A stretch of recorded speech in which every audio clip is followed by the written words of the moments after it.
Bonjour à tous, bienvenue dans ce nouveau webinaire organisé par lepetitjournal.com, le journal des Français à l'étranger, votre quotidien en ligne qui vous renseigne chaque jour sur ce qui se passe où vous êtes dans le monde et sur les thématiques de l'expatriation. Je suis Hervé Hérault, le président et le fondateur des éditions lepetitjournal.com. Bienvenue, c'est un plaisir de vous accueillir pour ce webinaire aujourd'hui sur le thème pourquoi l'EDHEC Business School est une évidence dans votre parcours international. Je pense que c'est un sujet évidemment qui vous intéresse. Vous êtes nombreux à vous être inscrits. On a la chance d'avoir deux experts avec nous aujourd'hui pour répondre à toutes vos questions. Donc Laurent Perriez, qui est le directeur marketing et recrutement à l'EDHEC Business School. Bonjour Laurent. Bonjour Hervé. Et Julieta Somoya, qui est une alumni, une ancienne étudiante de l'EDHEC Business School et qui est aujourd'hui Marketing Content Coordinator chez H&M Europe. Bonjour Julieta. Bonjour Hervé. Bon, super. Alors, tous les internautes, on part pour à peu près une petite heure ensemble. Le but, c'est que vous posiez évidemment toutes vos questions. Je vous rappelle que ce webinaire sera disponible en replay. Donc, si vous ne pouvez pas assister à tout, si vous voulez le revoir, si vous voulez le partager avec des amis, quelques instants après la fin du webinaire, pas de souci, vous allez recevoir le lien et vous allez pouvoir le revisionner ou le visionner, bien entendu, et le partager. Il y aura également un article dans le petitjournal.com dans les prochains jours, donc avec la vidéo YouTube, donc très facile aussi à liker, à partager, à faire connaître à vos copains de lycée, aux autres parents, aux autres étudiants qui peuvent être intéressés par ce parcours à l'EDHEC Business School. Donc, surtout partagez-le bien. Et puis, évidemment, j'allais dire le plus important, parce que vous êtes, ceux qui sont connectés là, vous êtes en live, c'est de poser vos questions à Laurent et à Julieta pour que vous ayez les réponses à toutes vos questions qui concernent votre orientation. Donc, soit parce que vous êtes au lycée et que vous allez intégrer l'enseignement supérieur et une grande école, soit parce que vous êtes étudiant, vous souhaitez vous réorienter ou poursuivre, soit parce que vous voulez connaître, vous êtes parent et que vous voulez vous renseigner pour vos enfants et avoir évidemment je dirais l'expertise de Laurent, puisqu'il s'occupe des recrutements, des admissions à l'EDHEC Business School, et puis aussi évidemment le parcours de Julieta, qui a été elle-même une étudiante, une élève de l'EDHEC Business School, qui est aujourd'hui une professionnelle et qui pourra témoigner évidemment sur son expérience. Alors, on va utiliser le petit onglet questions qui est en bas à droite. Je vais vous poser, il y a une petite cartouche qui s'appelle poser une nouvelle question. Je vais vous mettre un petit bonjour à tous. Voilà. On va l'utiliser comme fil de chat. Alors, il y a un petit bouton de chat, mais vous ne laissez pas avoir. Utilisez bien le petit onglet questions. Ce que je vous propose déjà, vous êtes déjà pas mal à vous être connectés. C'est dites-nous où vous êtes. Est-ce que c'est le matin pour vous? Vous êtes levé tôt aux États-Unis? Est-ce que c'est la fin de journée en Asie? Est-ce que vous êtes, je ne sais pas, à Hong Kong, à Singapour, à Shanghai, peu importe. Est-ce que vous êtes en Europe, en Afrique? Faites-nous un petit coucou, dites-nous, comme ça on verra également si ça marche bien. Bon, généralement, ça marche très très bien, mais c'est facile à utiliser avec le petit poser de nouvelles questions. Mais faites-nous un petit signe. Je vois qu'on a Louise, Youssef, Hugo, Sophie, Christine. Allez, dites-nous où vous êtes. Et puis surtout, évidemment, on a Louise qui est à Montréal au Canada, Christine qui est à Lyon, Véronique qui est à Rome. Bonjour à tous, bienvenue. Faites-nous un petit coucou, un petit signe, ça nous fait voyager, c'est bien sympa.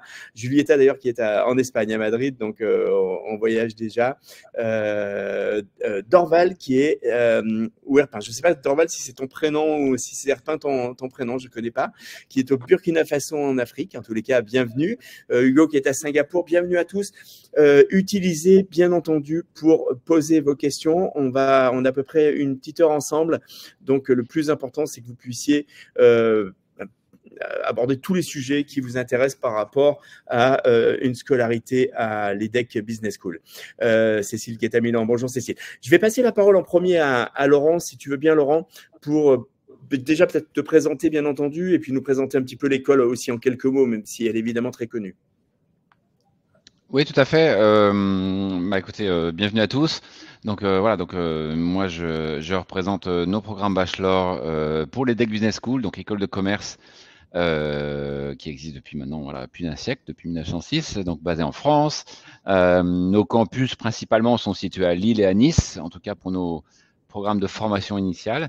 Et donc voilà, je m'occupe du recrutement, effectivement, donc des futurs étudiants et également aussi du marketing. Voilà, donc faire la promotion de notre bachelor à travers le monde. Et donc, effectivement, les Français de l'étranger sont très représentés chez nous. Voilà, on va en parler tout à l'heure, mais ils représentent quand même près d'un tiers des étudiants en bachelor en première année. Et je crois qu'ils viennent d'à peu près 80 pays. Donc voilà, donc on connaît bien effectivement et les lycées français, mais également les écoles internationales. Donc on pourra en parler tout à l'heure. On a des parcours en français, des parcours 100% en anglais, comme l'a suivi Julieta, à Lille et à Nice. Donc voilà, le choix des possibles avec bien évidemment toute une partie de professionnalisation. Donc je suis dans une école de commerce, je peux faire des stages effectivement en entreprise, en France ou à l'étranger pour mettre en application ce que j'apprends. Ça permet de préciser le projet professionnel, mais Julieta nous l'expliquera de manière très claire avec son parcours. Merci beaucoup, Laurent. Je pense que c'est important que tu aies bien précisé qu'effectivement, vous êtes une école très tournée vers l'international et vers les étudiants, les élèves qui suivent un cursus dans les lycées français à l'étranger. Je vois Youssef qui est à Riyad, Sophie qui est à Bali. Julieta, je vais également te laisser te présenter en quelques mots. Et justement, donc toi, tu es une alumni de l'EDEC, mais tu es aussi une ancienne élève des lycées français. Oui, exactement. Merci Hervé. Donc, je me présente très rapidement. Je m'appelle Julieta. Je suis mi-argentine, mi-italienne. J'ai fait mon éducation, donc le collège et le lycée, dans un lycée français du Luxembourg. Et j'ai ensuite intégré, comme disait Laurent, le programme Global Business, donc en 2017.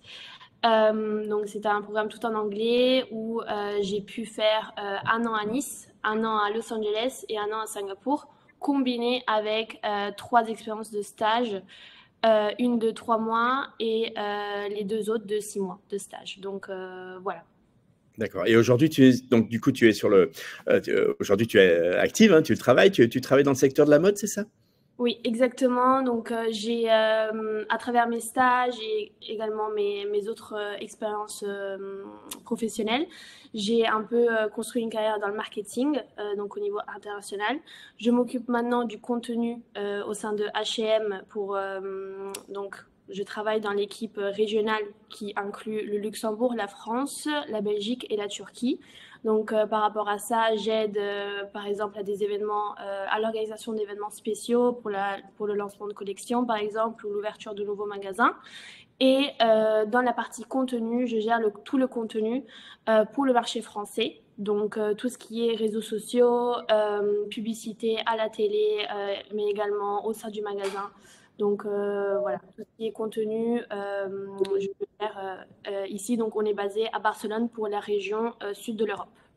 D'accord, très bien. Merci Julieta. Tu auras l'occasion de nous dire ce que ton parcours à l'EDEC, évidemment, t'a amené vers cette carrière et aujourd'hui, finalement, quels sont tous les skills, toutes les compétences dont tu te sers au quotidien, bien entendu. Allez, les internautes, posez bien vos questions avec le petit onglet questions. Vous êtes nombreux à nous avoir fait un petit coucou, c'est très sympa, mais surtout, profitez bien qu'on ait la chance pendant cette heure-là d'avoir Laurent et Julieta pour poser vos questions. Laurent va vous répondre évidemment très en détail sur tout ce qui concerne bien entendu l'école et au-delà, et puis Julieta évidemment sur davantage son expérience. Donc profitez-en, soyez pas timide, attendez pas le dernier moment, ça passe vite 1 heure. Je fais souvent des webinars et on se rend compte que les dernières questions arrivent souvent au dernier moment et on n'a plus trop de temps. Donc voilà, c'est le moment. On est là tous les trois pour vous et surtout nos deux intervenants. Laurent, je vais peut-être te poser une première question en fait,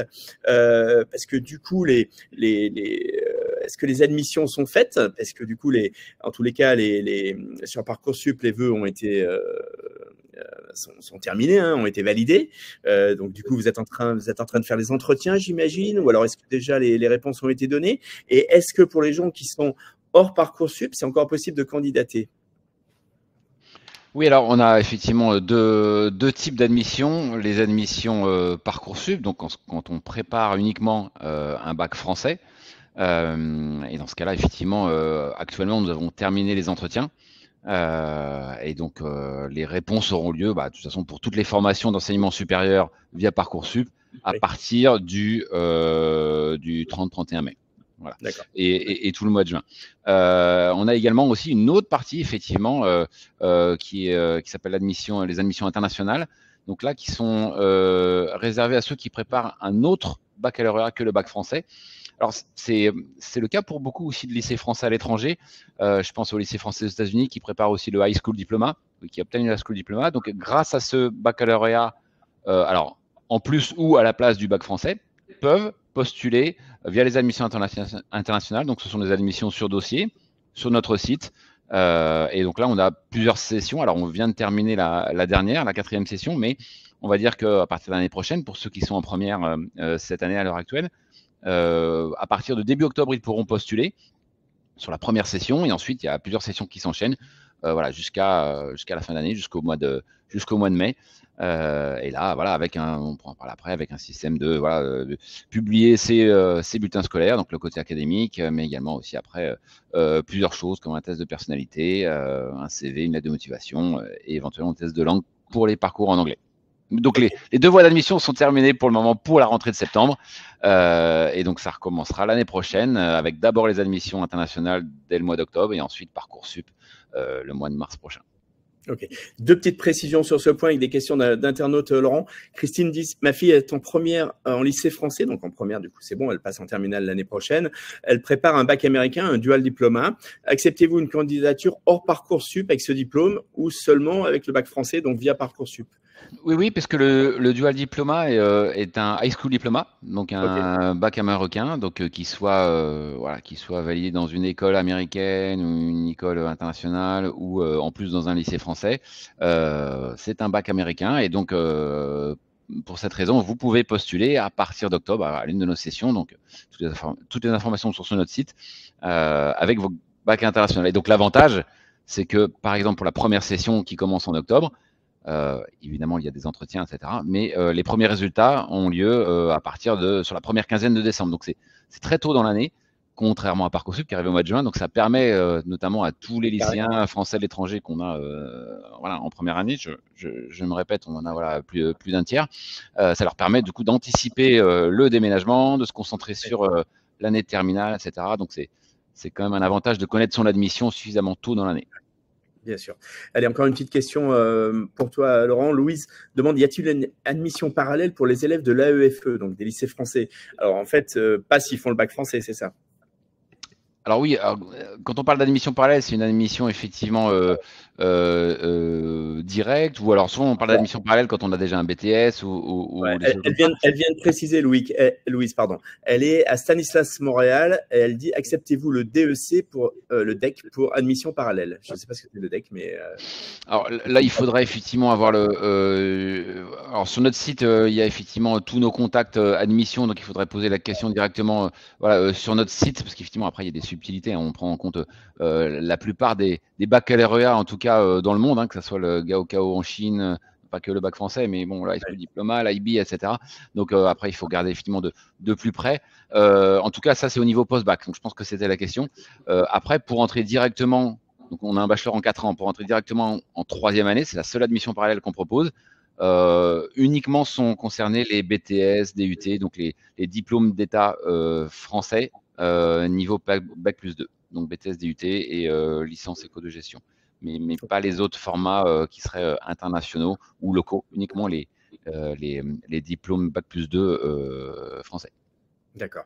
Une question de Cécile qui demande si les entretiens peuvent se faire, parce qu'il bon, il y a des écrits et des oraux, hein, est-ce que ça peut se faire à distance et particulièrement les entretiens online? Alors j'imagine que oui aujourd'hui. Tout à fait. Alors oui, alors c'est bon de donner un petit rappel parce que en fait, mon rôle et le rôle de mon équipe, c'est de donner des conseils. Et c'est le rôle aussi du petit journal, voilà, de donner des conseils aux lycéens, aux parents, qui, je comprends, parfois sont un peu perdus. On a les différents concours de toutes les écoles, les différentes voies d'admission, etc. Alors nous, à l'EDEC, il n'y a pas de concours. Voilà. Si on reparle de Parcoursup ou même des admissions internationales, c'est principalement le dossier académique. Donc pour Parcoursup, ça va être le dossier Parcoursup, les notes, effectivement, qui vont compter pour 70% de l'admission. Et les 30% restants vont être autour de l'entretien. Voilà, donc il y a bien un entretien, un oral de motivation, qui comprendra aussi un test de personnalité. Et dans ce cas-là, il se fait en distanciel. Effectivement, tous les entretiens se font en distanciel. Donc, dans Parcoursup, c'est à peu près au mois d'avril. Et si c'est pour les admissions internationales, bah, ça sera pendant la période de la session, après étude du dossier académique.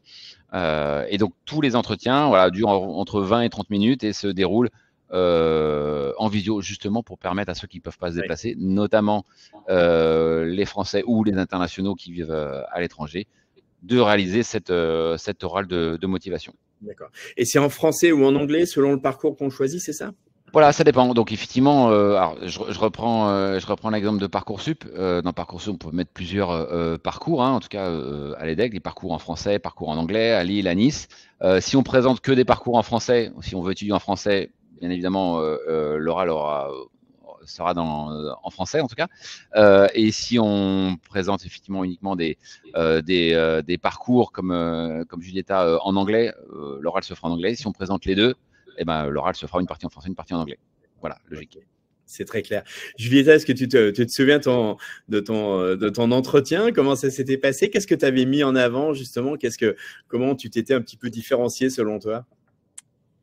Oui, je me rappelle très bien. Alors, un des points, on va dire, principaux que j'avais essayé d'expliquer de la meilleure façon, c'était mon côté international. Donc, je suppose que beaucoup des élèves dans des lycées français à l'international ont ce même type de vécu ou de background. Donc, le fait que je parle différentes langues, l'importance de l'anglais au sein, pendant toute mon éducation, on va dire, mais également des projets humanitaires que j'ai pu faire ou d'autres petites expériences professionnelles que j'ai pu faire avant de commencer l'université. Ouais. Laurent, il y a des questions d'actualité dans l'entretien. Comment ça se passe? Est-ce qu'il y a des questions liées à la personnalité, ce que disait Julieta? Tout à fait, voilà. Ce qu'on va regarder lors de l'entretien, ce n'est pas le dossier académique. Donc effectivement, l'oral de motivation sera avec un professeur de l'EDEC, donc en distanciel, hein, sur Zoom. Et là, ça portera sur sa motivation, donc ce qui résulte de sa lettre de motivation. Pourquoi effectivement le candidat veut intégrer l'EDEC, voilà, comment il se projette, etc. Ce qui l'a attiré. Et ensuite, la deuxième partie sera sur sa personnalité. Donc effectivement, j'en ai vaguement parlé tout à l'heure, il y a un test de personnalité qui s'appelle ImageMe, tout est sur notre site, hein, qui peut télécharger effectivement évidemment les quelques semaines avant l'entretien. Et voilà, c'est des questions à choix multiples, c'est un test de personnalité comme on peut le rencontrer en entreprise. Et il y aura un résultat de ce test de personnalité. Et donc, voilà, la partie de l'entretien se déroulera sur effectivement la personnalité du candidat. Par exemple, voilà, je suis plutôt quelqu'un de timide. Donc, voilà, qu'est-ce que vous faites pour voilà, vaincre cette timidité? Est-ce que ça vous handicape au quotidien? Au contraire, vous avez l'esprit d'équipe. Donnez-moi quelques exemples dans votre vie de lycéen, de lycéenne, sur cet esprit d'équipe. Voilà, donc c'est la manière dont on va argumenter et construire sa pensée. Avec des arguments normalement déjà un peu préparés, donc à l'entretien ça se prépare. Donc voilà, mais principalement motivation et personnalité. Il peut y avoir forcément quelques questions d'actualité, si notamment dans la lettre de motivation on évoque certains centres d'intérêt. Mais voilà, ça ne sera pas un entretien vraiment sur l'histoire de France, l'actualité géopolitique, etc. Mais effectivement, nos professeurs sont curieux, ils peuvent à tout moment, effectivement, soit titiller un peu le candidat pour voir si ce qu'il a avancé dans sa lettre de motivation est bien avéré. Ouais. Allez, on va reprendre quelques questions d'internautes. Laurent, je t'en pose 2-3 là qui sont avec des réponses assez rapides. Louise demande s'il faut un IELTS pour le parcours en anglais ou un TOEFL ou une certification. Oui, tout à fait. Encore une fois, vous retrouvez toutes les informations sur notre site bba.edec.edu dans la partie admission. Et effectivement, pour les parcours en anglais, on demande un test de langue. Donc, soit TOEFL, soit IELTS, soit Cambridge. Donc, tout dépend après aussi des parcours. Grosso modo, on demande un équivalent C1, donc quand même un bon niveau d'anglais. Bien évidemment, il y a quelques exceptions en fonction de la nationalité, etc. Encore une fois, tout est sur notre site. Mais oui, donc pour les parcours en anglais, il faut un test d'anglais puisqu'on a jusqu'à 80% d'internationaux dans les parcours en anglais. Julieta pourra nous en parler. D'ailleurs, Julieta, est-ce que tu te rappelles un peu des nationalités comme ça qu'il y a qu'il y avait dans ta promo? Oui, il y avait des gens qui venaient de la Pologne, de la Chine, Bon, il y avait également des Français, des Allemands, des Italiens. Enfin, c'était vraiment très international. Donc, c'est pour ça aussi l'anglais nous permettait également voilà, communiquer, on va dire, entre nous les camarades quand il y avait des personnes qui venaient de l'extérieur. Bien sûr. Allez, une question de Véronique, Laurent et Julieta. Donc, Véronique demande si un programme bilingue français-anglais est possible. C'est en combien d'années le Global BBA? Et aussi, si elle dit qu'est-ce qu'il faut recommander, qu'est-ce qu'il faut recommander entre le site de Lille et le site de Nice? Ouais, il y a plusieurs questions là-dedans, mais je me permets de répondre parce que c'est vrai qu'il n'y a pas forcément de valeur ajoutée pour Julieta. Mais alors, programme bilingue français-anglais, on va dire plutôt non, mais ça peut être vrai dans une partie. Donc, je m'explique. Dans les parcours en anglais, comme Julieta, le Global Business ou le Business Management en anglais, effectivement, c'est full English. C'est-à-dire que dès l'instant qu'on choisit un parcours en anglais, il n'y a pas une partie des cours en français, une partie des cours en anglais. Les profs sont natifs, la langue officielle c'est en anglais, on ne parle plus un mot de français. Voilà. D'ailleurs, des étudiants que Julieta a dû connaître qui ne parlaient pas français. Voilà. Après, on offre aussi des cours de français aux internationaux pour s'intégrer. Ça, c'est encore une autre question. Donc, quand on choisit un parcours 100% en anglais, c'est pas à moitié en français, moitié en anglais. En revanche, on peut choisir un parcours en français. Si, par exemple, on n'a pas son premier choix de parcours en anglais, on peut commencer le parcours Business Management en français les 2 premières années et après switcher 3e et 4e année en anglais en prenant ses spécialisations, effectivement, full English, en marketing en anglais ou en finance, etc. Mais on va dire que, voilà, dès l'instant qu'on part sur un parcours anglophone, on n'a pas une partie des cours en français, une partie des cours en anglais, c'est full English. D'accord. Julieta, peut-être que tu peux, c'est pas si loin, tu peux te rappeler qu'est-ce qui t'avait attiré dans ce programme BBA de l'EDEC et dans ce choix d'école, qu'est-ce qui t'avait séduit?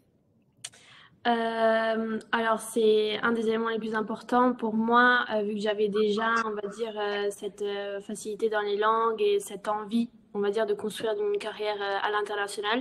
Donc, spécialement pour le parcours global business, c'était premièrement que c'était tout en anglais. Donc, vraiment pour être sûr que quand je finissais le parcours, que je pourrais vraiment intégrer un grand groupe international où je pourrais parler complètement en anglais.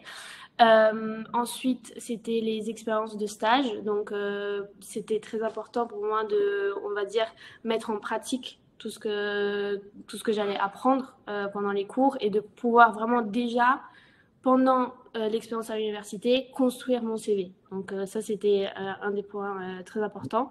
Et ensuite, voilà, intégrer une business school qui est reconnue à l'international, c'était également un des points que j'ai considérés et qui m'ont, on va dire, convaincu pour rejoindre l'EDEC. D'accord, parfait. Si c'est pas indiscret, tu as fait des stages du coup dans quel type d'entreprise ou à l'étranger? Oui, du coup, mon premier stage, je l'ai fait au sein de la maison Chanel, donc dans la vente, dans la boutique de Nice. C'était dans l'idée de vraiment commencer à construire cette carrière dans la mode et dans le marketing. J'ai même échangé pas mal avec quelques enseignants avant de décider par rapport à ce stage. Et les enseignants dans le marketing m'avaient vraiment conseillé de commencer par la vente, car c'était un aspect très important dans le marketing et qui allait être aussi important lors de mes entretiens dans le futur. Donc j'ai fait au sein de la maison Chanel pendant 3 mois. Ensuite, le deuxième stage, je l'ai fait au sein de Amazon à Luxembourg. Donc ça a déjà un peu plus poussé dans le marketing. C'était un stage complètement dans le marketing digital pour 3 pays différents. Donc pour la France, Italie et Espagne. Et c'est là que j'ai vraiment commencé à voir tous les aspects du marketing donc dans un grand groupe en plus comme Amazon. Et mon troisième et dernier stage, c'était à Amsterdam, donc aussi dans un autre endroit que je ne connaissais pas du tout avant, au sein de Karl Lagerfeld, donc la maison de mode du designer Karl Lagerfeld, et c'était également dans le marketing. Donc, après ce stage, j'ai tout de suite commencé la vie professionnelle, on va dire, car ils m'ont offert un CDI. Donc, voilà. Eh ben super, félicitations. Christine demande, est-ce que ça a été facile de trouver des stages à l'étranger? Est-ce que tu as été accompagnée par l'EDEC? Alors oui, c'était, on va dire, un parcours assez facile parce qu'on avait le soutien du Career Center. On avait également l'accès aux alumni de l'EDEC. Donc, si on avait des questions ou même par rapport à juste les contacter s'ils travaillaient dans des industries qui nous intéressaient.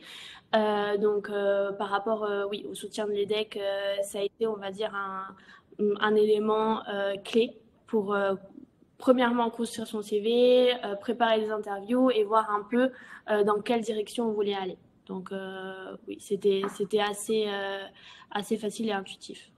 Parfait. Laurent, tu veux peut-être ajouter un mot sur le chemin de Career Center et l'accompagnement que vous proposez sur les stages? Oui, bien évidemment. Je peux rajouter un mot. Alors, je rappelle qu'effectivement, Julieta, elle est dans un parcours, dans un des deux parcours, donc le parcours qui s'appelle Global Business, où effectivement la première année est à Nice, à l'EDEC, et ensuite 3 ans sur 4 à l'étranger. Voilà, sur les 4 ans du BBA, effectivement, elle a passé 3 ans à l'étranger. On inclut les stages dedans, 2 stages de 6 mois, une année à UCLA à Los Angeles et une année à NTU à Singapour. Mais même quand nos étudiants sont effectivement loin de la France, il y a toujours cet accompagnement du Career Center de l'EDEC. Le Career Center, c'est plus de 60 000 offres de stage en France, à l'étranger, un accompagnement sur les entretiens en français, en anglais, les lettres de motivation, etc. Mais également, quand ils sont à l'étranger, ils ont accès au Career Center de UCLA, également, avec des offres de stage, avec un accompagnement aussi, pareil, sur la rédaction des CV, adapté au territoire américain, par exemple. Parce qu'on facilite, on leur propose également de rester après leur année à UCLA aux États-Unis pour faire leur stage. C'est pas obligatoire, hein, mais ceux qui le souhaitent sont accompagnés pour obtenir le visa qui correspond et effectuer leur stage. Il y a une bonne partie qui font leur stage aux États-Unis pour ce parcours-ci. Même chose à Singapour également aussi. On y a une semaine de Career Week avec des consultants asiatiques qui viennent de plusieurs pays et qui viennent effectivement réaliser des simulations. Cette fois-ci, ils sont en dernière année auprès de nos étudiants dans ce parcours-ci avant d'entrer sur le job market. Sur l'autre parcours business management qui va plutôt rester sur nos campus entre Lille et Nice, même si on peut partir 6 mois, 1 an à l'étranger, effectuer ses stages à l'étranger, etc., on va avoir un accompagnement, même chose, du Career Center, et ensuite jusqu'à effectivement la poursuite d'études pour ceux qui le souhaitent après le bachelor, pour poursuivre en master à l'EDEC ou ailleurs. Donc il y a un accompagnement dans les deux parcours qui est présent. Hein. C'est le but de faire un bachelor dans une école de commerce, c'est d'avoir cet accompagnement de. Il n'y a pas que le service des carrières, hein, on a plusieurs services. Mais je peux rebondir sur cet exemple effectivement de Julieta qui n'a pas eu besoin de faire de bac plus 5. Alors on sait qu'en France, c'est quasi obligatoire d'effectuer un master, donc d'avoir un bac plus 5 pour travailler en France. Mais Julieta a eu déjà une carrière internationale avant même d'être diplômée. Elle a effectué tous ses stages à l'étranger, hein, elle vient d'en parler. Et c'est vrai que dans ce cas-là, quand on a une offre d'emploi à l'étranger, on ne nous demande pas forcément un master. Donc, on a bon nombre de nos étudiants aussi qui ont continué effectivement après l'EDEC à l'étranger et qui n'ont pas forcément fait de master, de bac plus 5. Après, on a quand même une majorité enfin en tout cas à l'EDEC sur nos étudiants on a quand même une bonne partie aussi qui sont français et qui veulent rester travailler en France. Et donc pour cela, on leur permet de poursuivre et d'obtenir un bac plus 5 à l'EDEC dans nos meilleurs masters ou ailleurs. Donc les deux sont possibles, mais effectivement, on va pas forcément, on pourrait se dire, Julieta, comment ça se fait qu'elle n'a pas fait de master? Mais c'est vrai qu'à l'étranger, la notion de diplôme, contrairement à la France, est pas forcément obligatoire. Super. On arrive à peu près à la moitié de ce webinaire. Il y a pas mal de questions, donc vous inquiétez pas les internautes. Continuez à poser vos questions. On va répondre à toutes. Hein. Elles sont pas perdues. Je les ai bien vues passer et on va aborder évidemment tous les points. Continuez donc du coup de poser vos questions. Je vous rappelle que ça sera disponible en replay. Donc si vous avez raté le début, si vous pouvez pas assister à la fin, vous raterez rien. Vous pourrez également très facilement le partager à vos connaissances et collègues et amis et autres parents qui pourraient être intéressés par ce sujet. Bien entendu. Louise, Julieta, elle te pose une question directement. Elle te dit qu'est-ce qui t'a le plus plu à UCLA et à Singapour? Donc, comment c'était ces deux expériences? Alors c'est intéressant parce que il y a beaucoup de personnes qui me demandent quel endroit j'ai préféré, donc entre UCLA, le campus de Nice et également NTU à Singapour. Mais en fait, voilà, c'était le point le plus important que j'ai retenu, c'était que chaque expérience a été unique et je ne pourrais pas choisir. Donc d'un côté, UCLA, c'était, on va dire, les points que j'ai préférés. C'était la vie à l'université. Donc c'est une université incroyable. Tout le campus est vraiment impressionnant. C'est clairement, comme dans les films américains, on se sentait vraiment en immersion dans le monde des États-Unis. Et donc, c'est ce point-ci que j'ai vraiment adoré. Ensuite, il y a une vie universitaire très dynamique. Donc, en ce qui concerne les associations, mais également les événements, on peut aussi travailler dans le campus, on va dire quelques heures pour pouvoir également se faire un peu d'expérience professionnelle. Donc, c'est un peu tout ce monde américain. J'avais jamais voyagé aux États-Unis et j'ai pu vraiment avoir cette immersion-là. Ensuite, d'un autre côté, pour NTU, ce que je retiens vraiment, bon, c'était aussi le même cas pour UCLA et Nice, mais le corps enseignant, il y avait des enseignants, par exemple, des cours comme Asian Branding, donc c'est tout l'aspect image de marque dans le marché asiatique. Il y avait des cours de digital marketing fait par un professeur renommé à l'international et reconnu comme l'un des meilleurs professeurs de marketing. Donc c'était vraiment la richesse du corps professionnel et qui nous enseignait vraiment des éléments très utiles que je continue à utiliser dans ma vie professionnelle. Donc, et sans mentionner aussi tout l'univers, on va dire, et tout le mode de vie dans le continent asiatique. J'ai pu voyager également, car Singapour, c'est également très, très proche d'autres grandes villes et endroits touristiques, on va dire. Donc, on a la chance de pouvoir également avoir une visibilité dans tout le continent asiatique. Et ça, c'est super. Eh ben, ça fait envie, ça fait rêver, étudier et voyager comme ça, magnifique. Allez, on va prendre une petite suite de questions, Laurent, si tu veux bien.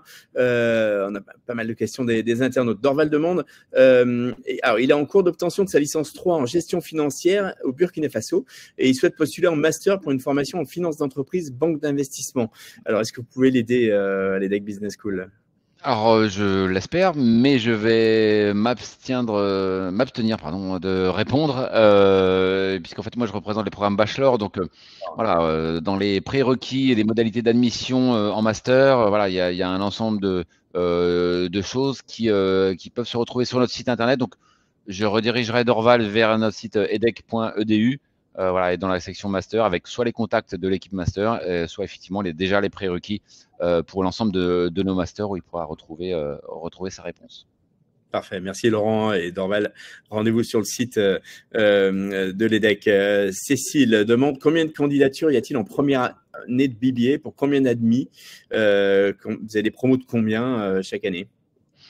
Oui, tout à fait. Alors, c'est vrai que les chiffres, c'est important, ça donne une idée, mais c'est vrai qu'après, le vécu de Julieta est primordial pour que les lycéens puissent en tout cas, se reconnaître et avoir envie d'intégrer l'EDHEC. Mais pour donner quelques idées, voilà, ou aux parents qui écoutent, en première année, que ce soit entre Lille et Nice, sur tout programme confondu, on a environ entre 1000 et 1200 étudiants, dont un tiers qui viennent de l'étranger.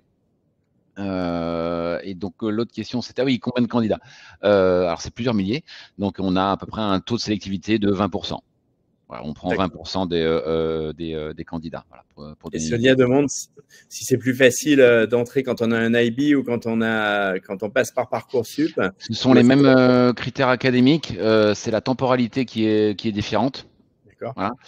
C'est ce qui permet justement d'avoir son résultat d'admission plus tôt. On peut faire les deux plateformes, puisque ce sont deux bacs différents et deux plateformes d'admission, si on a les deux bacs.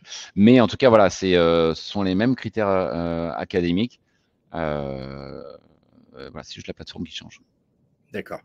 Sonia demande également, avez-vous un campus permettant d'héberger les étudiants internationaux? Donc, je pense qu'elle pense à Nice et à Lille. Je te laisse répondre.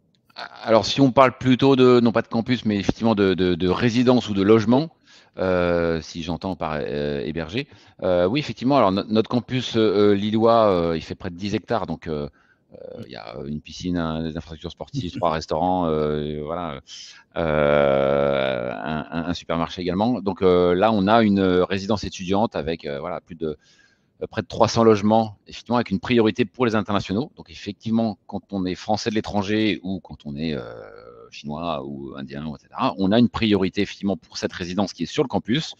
Voilà. Et après, il y a multitude de logements tout autour de l'EDEC et on met en relation, évidemment, nos admis dès qu'ils sont préinscrits avec, effectivement, les différentes solutions de logement. À Nice, donc c'est un campus qui est plus urbain, qui est sur la promenade des Anglais, face à l'aéroport. Et donc, face à la mer, voilà, tu connais bien, Hervé, tu es déjà venu. Et Juliette, tu connais bien, bien évidemment. Mais donc voilà, donc sur celui-ci, on n'a pas une résidence sur le campus, puisque forcément, il est plus petit, mais on a voilà, une offre de résidence et de logement aussi de propriétaires bailleurs suffisamment large pour y trouver sa place. Julieta, quelle était la vie sur le campus à Nice, sur les différents campus que tu as côtoyés? Il y a une vie étudiante très riche, avec beaucoup d'événements, on fait des rencontres facilement, parce que finalement, on vient d'un peu partout dans le monde. C'est assez facile de s'intégrer? Oui, alors ce que je retiens, donc mon expérience à Nice, c'était également très dynamique. Il y avait un BDE donc, qui organisait des événements, surtout pour les débuts, pour intégrer, on va dire, les nouveaux étudiants dans le campus. Ensuite, on avait également des projets humanitaires. Donc, ça, c'était pendant la première année où on a pu travailler avec nos camarades, s'intégrer, vraiment avoir un projet en commun en groupe. Donc, moi, par exemple, j'ai fait un projet avec 5 camarades où j'ai pu aider une association basée dans le village de Séko au Togo pour améliorer l'éducation des enfants au Séko. Donc on a pu par exemple organiser des événements, donc on a organisé une tombola au sein de l'EDEC pour récolter des fonds pour l'association. On a également fait un voyage humanitaire pour ce projet. Donc ça c'était au niveau de Nice, et ensuite au niveau de Los Angeles et Singapour, c'était aussi on va dire plein d'opportunités pour connaître des locaux, des personnes qui étudiaient donc vraiment au sein de UCLA et de NTU, connecter avec eux, faire différentes activités. Donc, je me souviens qu'à Los Angeles, on avait créé un groupe de coding. Donc, on se retrouvait pour apprendre avec un expert, apprendre à coder. Et du côté plus universitaire, événements, il y avait beaucoup d'événements organisés également par d'autres groupes. Il y avait également une vie un peu côté association de sport, où j'avais quelques camarades qui s'étaient inscrits, donc plus côté sport et qui étaient déjà, on va dire, dans le secteur. Et pour NTU, c'était également la même chose. Beaucoup d'associations, de projets que l'on peut mener à côté des cours. Et donc toujours des opportunités pour connaître des personnes, des locaux et faire des activités tous ensemble. Donc c'était vraiment super. Parfait. Allez, il nous reste une grosse vingtaine de minutes. Les internautes continuent à poser vos questions. On a d'autres questions. On a une question de Christine qui me semble assez intéressante, Laurent et Julieta. Quelles sont les matières phares de l'EDEC? Est-ce que vous formez plutôt des financiers, des marketeurs ou autres? Qu'est-ce que tu pourrais nous apporter comme précision, Laurent, et nous définir un peu ça? Alors, je vais donner un premier élément de réponse. Après, je vais laisser parler Julieta sur les quelques cours qu'elle a vus ou qu'elle a retenus, voilà, au cours de ces différentes années. Pour donner une idée, je voulais juste revenir aussi sur ce que vient de dire Julieta, sur cette expérience internationale, parce qu'effectivement, on parle de vie étudiante, de vie associative, de projets militaires, de projets de groupe. Donc, c'est vrai que c'est très généraliste. À un moment, on peut se dire, oui, mais qu'est-ce que ça a à voir avec vraiment le business, le commerce, etc. Mais c'est ce qui va aussi permettre à nos étudiants futurs diplômés et donc futurs managers de vraiment de pouvoir s'intégrer partout dans le monde sur n'importe quel poste. C'est-à-dire que Julieta qui vient de passer sur 4 ans, 3 ans à l'étranger, qui a étudié et travaillé à l'étranger, qui a travaillé en groupe avec des projets humanitaires, avec une culture générale aussi approfondie, va pouvoir dire en entretien ou devant effectivement un recruteur, moi je peux m'adapter dans n'importe quel pays et sur plusieurs types de postes, voilà, toujours en lien avec le business bien évidemment.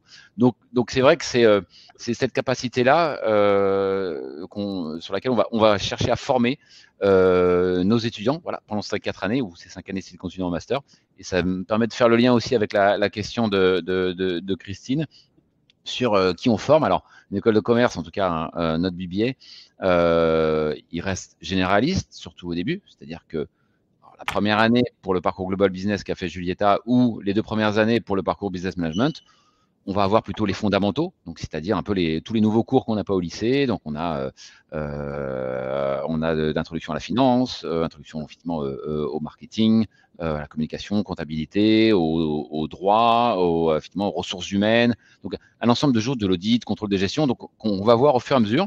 Donc, ça va nous permettre de voir à peu près toutes les matières possibles et ensuite sur lesquelles on va pouvoir se spécialiser, donc soit dans le parcours business management en 3e et 4e année, en choisissant vraiment des spécialisations. Par exemple, je choisis audit, contrôle de gestion, ou je choisis finance et gestion de patrimoine, voilà. Donc, ou alors dans le parcours global business, en choisissant effectivement plutôt des mineurs, on va dire. Donc, Julieta parlait de marketing digital tout à l'heure à Singapour. Avec notre professeur aussi qui a été élu meilleur professeur de business au monde.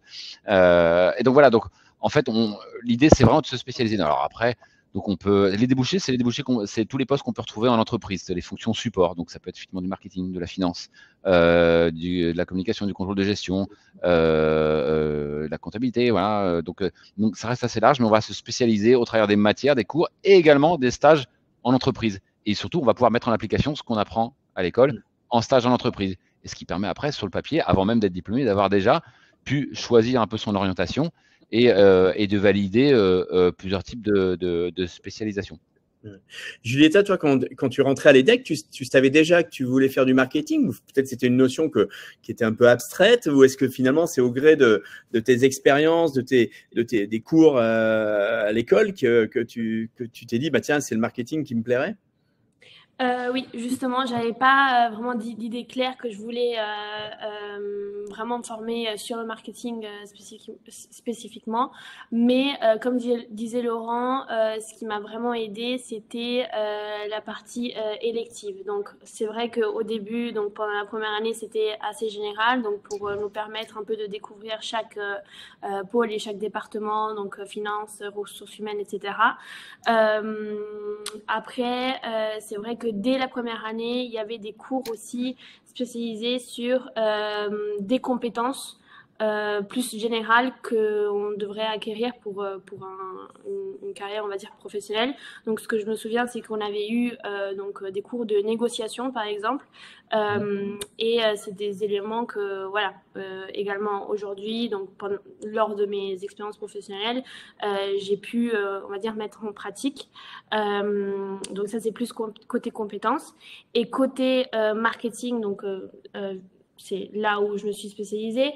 Par exemple, à Los Angeles, j'ai pu choisir une élective qui était advertising, donc c'était la publicité de manière générale, et une autre élective qui était leadership et communication. Donc ça, c'est aussi côté plus soft skill. Et ensuite, à Singapour, j'ai également continué donc, dans le parcours un peu digital marketing en choisissant cette spécialisation. Donc, on va dire que ça commence un peu plus général et ensuite, j'ai pu vraiment construire ce que je voulais vraiment faire donc à ma façon. D'accord. Et du coup, quand tu as terminé l'école, ça a été assez facile de trouver un travail et de te positionner par rapport à ton parcours et tes différentes expériences. Comment ça s'est passé ? Oui, du coup, comme je mentionnais, donc j'ai eu lors du dernier stage À la fin du dernier stage, on m'a offert de rester, on m'a proposé de rester dans le marketing également. Et ensuite, je suis passée dans l'industrie des paiements et de la technologie, également en marketing. Donc, je pense que vraiment, c'est le mix entre les expériences professionnelles que j'ai eues et les compétences que j'ai pu développer donc à l'international. C'est vrai qu'on a vraiment cette vision, en général, on va dire dans l'apprentissage, de comment faire du business dans différentes parties du monde. Donc, et les différences et l'importance de l'intelligence culturelle et vraiment de savoir comment promouvoir un produit dans différentes parties du monde. Donc voilà, à la fin de tout ça, c'était vraiment des éléments importants qui m'ont permis de me différencier dans le marché du travail, ça c'est sûr, pour pouvoir donc passer et avoir des expériences dans des grands groupes internationaux. Parfait, très bien. Merci Julieta. Allez, il nous reste une quinzaine de minutes. Il y a plein de petites questions. Laurent, je te les pose assez rapidement. Véronique demande si le BBA en anglais se fait à Nice, Lille ou les deux? Les deux. Vous choisissez votre campus. Il n'y a pas de différence si ce n'est le campus. Donc, je vous invite à, si vous le pouvez, de passage en France, à venir nous rendre visite pour découvrir ce campus. Super. Une question d'Hugo. Alors, un parcours un peu particulier. Il fait actuellement un service national à Singapour, enfin le service national de Singapour. Il souhaite postuler pour le BBA Global Track en anglais. Il demande si vous avez déjà eu des gens dans ce cas-là et est-ce que ça peut être utilisé comme avantage dans la lettre de motivation et l'interview. Bon, je pense pas que ça puisse être négatif, mais… Non, voilà, c'est pas négatif. Après, un avantage, je ne saurais pas dire. Je pense pas spécialement, mais en tout cas, voilà, on le prend en compte aussi. Alors, la question qu'on a souvent, c'est effectivement, est-ce que je peux reporter mon admission. Voilà, pour ceux qui ont postulé, qui sont admis à l'EDEC, mais qui doivent faire sont les Singapouriens, qui doivent faire leur service national à Singapour, qui dure 2 ans. Donc là, effectivement, dans ces cas particuliers, on conserve l'admission jusqu'à la fin du service national. Mais le plus simple aussi, c'est de candidater, voilà, sur la fin du service national, tout simplement. Donc après, voilà, est-ce que ça donne un avantage? Après, à vous de le tourner comme de ce que vous en avez pu, apprendre, retirer de cette expérience. Et là, effectivement, ça peut devenir un avantage. Parfait. Allez, on a une question de Louise qui demande, pouvez-vous nous parler du financement de la formation? Y a-t-il des offres spécifiques de l'EDEC avec des banques, donc de l'accompagnement, j'imagine? Pareil, Véronique demande quels sont les frais d'inscription par année. Oui, alors les frais d'inscription par année, elles sont sur notre site. Donc pour la rentrée de septembre, c'est de 14 100 € par an pour le parcours Business Management, donc qui reste plus ou moins effectivement sur nos campus de l'île et de Nice en français ou en anglais, et de 21 000 € par an pour le parcours qu'a fait Julieta, le Global Business Track. Ça, c'est pour la rentrée de septembre. Voilà, chaque année, il y a des petites évolutions, mais en tout cas, pour la rentrée de septembre, ce sont ces tarifs-là. Et bien évidemment, il y a des bourses. Alors, comme on a beaucoup aussi d'élèves d'excellence, notamment qui viennent des lycées français de l'étranger, voilà, on a à peu près 75% des étudiants de première année qui ont mention bien ou très bien au baccalauréat. Donc, on valorise la mention très bien à hauteur de 8 200 €. Donc, si vous obtenez la mention très bien au bac, vous aurez une déduction des frais de scolarité de 8 200 €, non pas par an, mais effectivement au global. Il y a d'autres bourses aussi d'excellence de l'ordre de 3 000 à 4 000 €. Et ensuite, des bourses pour les sportifs, des bourses sociales aussi pour les étudiants du Crous, boursiers du Crous. Et après, une fois que vous êtes étudiant à l'EDEC, il y a également un accompagnement avec des bourses type Erasmus quand vous partez effectivement à l'étranger ou en stage, etc. Et vous avez vos étudiants aussi. Voilà. Vous avez vos étudiants qui préparent les Jeux Olympiques là. Et on a, ouais, c'est vraiment l'actualité là pour le coup. On a une quinzaine d'étudiants qui préparent les Jeux Olympiques de Paris. Et donc on en a quelques-uns aussi qui avaient été médaillés aux Jeux Olympiques de Tokyo, voilà, médaille d'or et puis d'autres médailles d'argent. Donc voilà, le sport c'est aussi important à l'EDEC. Vous n'êtes pas obligé de faire les Jeux Olympiques, mais c'est vrai que dans les lycées français de l'étranger, le sport c'est une valeur aussi qui est bien présente. Il y avait des jeux aussi qui étaient, il y a quelques semaines, je crois, qui étaient organisés un peu partout dans le monde. Et voilà, donc je me mets à la place non, au final, Julieta a fait un lycée français, elle pourra nous le dire, mais c'est vrai que de se retrouver, en tout cas à l'EDEC, en ayant en tout cas étudié dans un lycée français à l'étranger, on y retrouve un petit peu les travaux de groupe, l'accompagnement qu'on peut avoir aussi dans le lycée français à l'étranger, l'excellence, le côté international. Donc je pense qu'effectivement, c'est pour ça qu'en tout cas le programme plaît. Ouais. Toi, tu as trouvé, Julieta, qu'il y avait un épanouissement, alors évidemment dans le cursus scolaire en lui-même, mais aussi, je dirais, au-delà, à travers tout ce qui est, tu as parlé d'humanitaire, des projets humanitaires, du culturel, peut-être du sportif, du fait que ça te laissait aussi du temps, même si j'imagine qu'il y a une charge de travail importante sur une semaine à l'EDEC, mais où tu as la capacité de développer un peu tous tes horizons.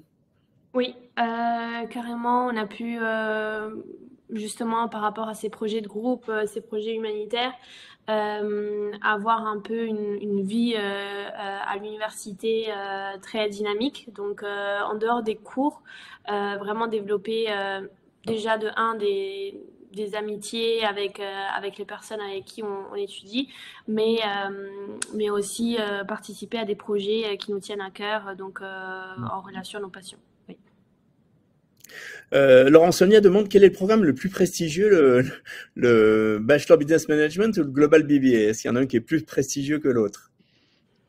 Non, j'ai pas ce mot-là parce qu'effectivement, il n'y a pas de différence entre nos différents parcours. C'est le même diplôme, EDEC International BBA.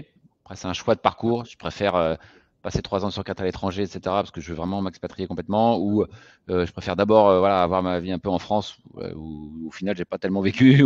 Voilà, donc ça peut être un peu les deux cas, mais il n'y a pas de différence. Il n'y a déjà pas de différence, en tout cas, d'admission au niveau académique. C'est la même barre d'admission. Alors, elle est assez élevée parce qu'effectivement, comme je vous l'ai dit, il y a 20% de sélectivité. Mais parcours Global Business ou Business Management, il n'y en a pas un de plus prestigieux. Okay. Louise demande, pouvez-vous développer l'accompagnement avec les banques? En fait, c'est plus que vous mettez en relation les étudiants, j'imagine, avec les banques qui peuvent accorder des prêts étudiants, notamment des prêts à taux zéro, des choses comme ça, c'est ça? Oui, c'est ça, voilà, et on a des partenariats. Bon, alors, les sites, il y a la BNP, la Caisse d'Épargne, LCL, Société Générale, voilà, avec des prêts bancaires à remboursement différé, vous savez, avec des périodes de franchise, pour une fois que les étudiants sont sur le marché du travail, donc puissent commencer à rembourser et pas avant. Il y a des prêts à taux zéro, effectivement. Et puis après, voilà, il y a des facilités de paiement. Effectivement, à l'EDEC, on peut payer par prélèvement mensuel sur 4 ans. Voilà. Après, il y a des prêts d'honneur également aussi que l'EDEC peut allouer. On alloue près de 10 millions d'euros par an d'aide au financement des études. Et ça passe juste à l'entrée, mais également aussi chaque année. Voilà. Donc non, il y a un accompagnement effectivement au niveau des bourses, que ce soit des bourses d'excellence ou des bourses sociales. Véronique demande à ce sujet, et après on abordera les toutes dernières questions, les internautes poser vos questions. Elle demande, est-ce qu'on doit faire la demande des bourses au moment de l'inscription sur Parcoursup ou trouver plus d'infos? Alors plus d'infos, j'imagine que c'est sur le site, et les bourses, c'est pas au moment de la demande, c'est pas au moment du dossier Parcoursup, je crois. Non, c'est au moment de l'inscription, la préinscription. Donc effectivement, au mois de juin, voilà, vous recevez votre offre de l'EDEC. Déjà, vous pouvez, effectivement, on le sait, hein, on peut mettre de côté en attendant d'autres résultats. Dès l'instant que vous avez fait votre choix, vous confirmez définitivement le choix de l'EDEC. Là, effectivement, on vous propose de vous préinscrire. Alors, un petit conseil aussi, on peut être tenté d'attendre, etc. Mais pour le logement, après, comme tout le monde reçoit les mêmes modalités d'admission, les mêmes réponses en même temps, un peu sur Parcoursup, il ne faut pas trop traîner aussi pour trouver un logement sans trop de difficultés. Donc, dès qu'on peut effectivement verser l'acompte, ça permet d'être préinscrit, du coup d'avoir aussi le papier pour le logement, comme quoi vous êtes bien préinscrit, et de postuler aux bourses. C'est à ce moment-là, au moment de la préinscription. Au sujet du logement, Julieta, Louise demande quel budget il faut pour se loger à Los Angeles ou Singapour, qui sont des villes assez chères. Est-ce que tu vas trouver facilement, quoi, plutôt des colocs, des résidences universitaires? Est-ce qu'il y a vous avez des aides peut-être à l'EDEC aussi? Alors par rapport au budget, je ne saurais pas répondre de manière précise parce que peut-être que ça a changé ou que ça peut, on va dire, fluctuer. Mais je me souviens que je m'étais bien sûr basée sur des budgets en ligne, enfin informés, on va dire, un peu plus sur combien coûte la vie à Los Angeles, à Singapour. En ce qui concerne donc l'hébergement. À Los Angeles et à Singapour, il y avait toujours des options donc un peu plus économiques pour héberger dans le campus. Ou sinon, on avait également le choix de trouver un hébergement par nous-mêmes. Donc, beaucoup ont fait le choix de colocation entre camarades. Donc, on était par exemple 2 ou 4 personnes à vivre dans le même appartement. Donc, bien sûr, une option un peu plus économique que de juste habiter tout seul. Mais voilà, il y a pas mal d'options et également des conseils et des recommandations fournies par l'EDEC avant de commencer les expériences à l'étranger. C'est pas un budget si différent que la vie parisienne, Laurent? Un petit peu Disons plus? que ça dépend ce dont on parle. Oui. Donc, allez, je vais repartir au départ. Donc, si on regarde à Lille, le loyer, par exemple, sur notre résidence étudiante, va être autour de 550 euros par mois. Voilà, studio ou effectivement espace partagé. Il y a le petit déjeuner d'inclus, ça c'est le petit plus. Mais sur Nice, voilà, on va être plus autour de 600 euros. Alors en fonction des endroits, hein, bien évidemment, mais voilà. Et puis à Los Angeles, on est quand même entre Beverly Hills et Bel Air, donc qui sont les quartiers les plus chers quand même de la région. Donc on va plutôt être entre 700 et 1000 et plus dollars. Donc on va dire en moyenne compter plus 900 000 dollars. Mais sur le campus, on a également aussi une solution d'hébergement, alors pas pour tout le monde, mais qui permet de faire des petits boulots en même temps, de travailler un petit peu aussi dans la résidence, mettre la main à la pâte et d'avoir du coup un loyer plus réduit qui est de l'ordre de 600-700 dollars. Voilà, donc il y a des moyens pour payer un peu moins cher. Mais il faut quand même prévoir un budget voilà, aux États-Unis qui est quand même assez élevé. À Singapour, c'est un petit peu moins élevé. Voilà, donc on va plus se rapprocher de l'ordre de Nice, on va dire. Beaucoup de solutions également. Après, libre à chaque étudiant aussi. Hein. Moi, je me rappelle d'une étudiante qui voulait être vraiment intégrée, etc. Et à Singapour, elle s'était mise dans une famille singapourienne. Voilà, donc qui proposait voilà, la colocation. Donc voilà, donc après, libre à chacun de se dire, bah non, mais moi, je préfère rester avec mes camarades, soit français, soit mes camarades de classe, ou bah non, mais moi je veux bien te mélanger avec les locaux, etc. Ça, libre à chacun de faire comme il le souhaite. Ok, super. Allez, on arrive aux dernières minutes de ce webinaire. Peut-être, Laurent, j'aimerais que tu me parles un petit peu de la dimension de vos campus qui sont dédiés à l'entrepreneuriat. Je sais qu'il y a beaucoup de jeunes aujourd'hui, beaucoup d'étudiants qui se tournent qui sont tentés et qui se tournent vers l'entrepreneuriat. Est-ce que tu veux nous en dire quelques mots? Oui, tout à fait. On a la possibilité, quand on est étudiant à l'EDEC, de créer sa propre entreprise, voilà, sa start-up, comme on dit, soit pendant ses études, soit une fois qu'on est diplômé, à 22, 23 ans, à 25, 30, 35, 40, 45 même. Voilà, quand au bout d'un moment, on se dit, maintenant j'en ai marre, je vais tout plaquer, j'en ai marre d'être dans cette entreprise, je veux créer ma propre boîte. C'est encore possible. Et donc, en tout cas, voilà, nous, on accompagne nos étudiants et diplômés dans leur projet entrepreneurial. Donc du début jusqu'à effectivement la concrétisation. Alors il y a l'incubation, l'accélération. Donc on a des incubateurs, on a 3 incubateurs à Lille, Nice et Paris. Donc à Lille avec le campus Jean Arnaud, donc le père de Bernard Arnault, puisqu'on a inauguré ce campus l'année dernière avec Bernard Arnault et Brigitte Macron, qui a également sa propre association Live qui est hébergée sur place. Donc, dédié à l'entrepreneuriat. À Nice, on a Tech Forward à Sophia Antipolis également. Avec beaucoup de projets incubés. Et à Paris, on a Station F, qui est le plus grand incubateur au monde, où là, on a effectivement une centaine de places pour nos diplômés EDEC qui leur permettent effectivement, pour ceux qui connaissent par exemple l'application Yuka, voilà, pour scanner voilà, tout ce qui est aliments, thermocosmétiques, etc. Julie Chapon, que j'ai rencontré il n'y a pas si longtemps que ça, hein, est passée par l'incubateur à Station F et maintenant vient de s'installer aux États-Unis et ça marche plutôt bien. Donc, si on a un projet entrepreneurial, effectivement, de créer sa startup, on peut effectivement le créer avec les incubateurs de l'EDEC, mais on a également aussi des cours tout au long des 4 années, des spécialisations pour avoir évidemment tous les tenants et les aboutissants.